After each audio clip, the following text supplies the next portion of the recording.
Hello दोस्तों। आज सुबह एक आर्टिकल पढ़ा। आर्टिकल पढ़ के मन में एक ख्याल आया कि क्या हमारी जान की कीमत सिर्फ एक हेडलाइन जितनी रह गई है। बिहार के नालंदा में एक और भगदड़ हो गई है और वही पुरानी स्क्रिप्ट। ज़्यादा भीड़ थी, कम इंतज़ाम थे और भगदड़ हो गई। हर बार हादसा होता है, हम शॉक होते हैं और फिर अगले मेले में या रैली में इंतज़ार करते हैं, नज़र आते हैं। पर सवाल ये है कि क्या ये सच में एक्सीडेंट है या फिर सिस्टमैटिक ये कोई फेलियर है। चलिए आज इस टेम्पर्ड कल्चर की एक रियलिटी चेक करते हैं। देखिए, नालंदा का शीतला माता मंदिर जो वहाँ पर स्टैम्पेड हुआ है वो कोई पहली बार की घटना नहीं है। न्यूज़पेपर में जो आर्टिकल पढ़ा उसमें साफ साफ लिखा है कि बैरिकेड्स टूटे, अफवाह फैली और क्योस शुरू हो गया।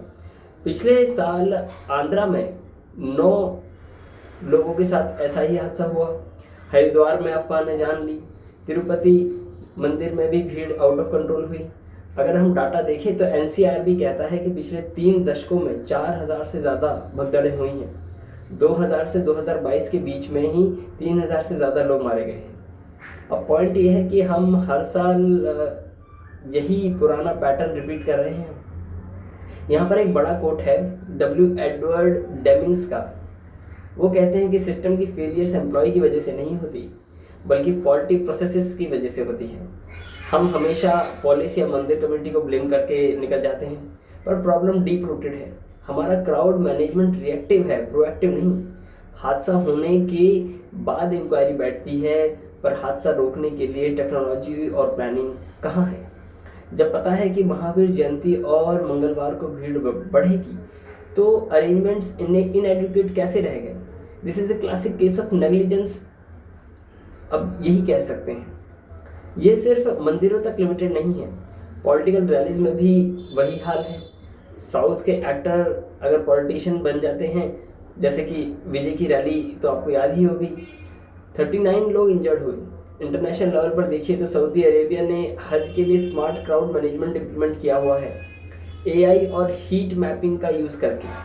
साउथ कोरिया में भी जो ट्रेजेडी हुई थी उसके बाद वहाँ की सरकार ने भीड़ को लेकर अपने लॉज बदल दिए। पर इंडिया में अभी क्या सिचुएशन है। हम अभी भी वही पुराने लकड़ी के बैरिकेड्स और डंडे के भरोसे बैठे हैं। अब ये हमारे लिए मैटर करता ही क्यों है। देखिए, आप सोचेंगे कि मैं तो रैलीज में नहीं जाता, पर दोस्तों ये पब्लिक सेफ्टी का मैटर है। बिहार के इस हादसे में जो लोग अपनी जान गंवाए हैं उनमें 9 महिलाएं थीं। क्यों? क्योंकि स्टैम्पेड्स में सबसे पहले विक्टिम्स औरत, बच्चे और बुजुर्ग होते हैं जो खुद को डिफेंड नहीं कर पाते। अगर आपका लोकल मेट्रो स्टेशन, स्टेडियम या मॉल भीड़ मैनेज नहीं कर सकता तो कल लाइन में आप भी हो सकते हैं। It's about the value of human life in a high population country like ours. अब इस मामले का कंक्लूजन क्या निकलता है। देखिए, हमें चलता है एटीट्यूड छोड़ना पड़ेगा।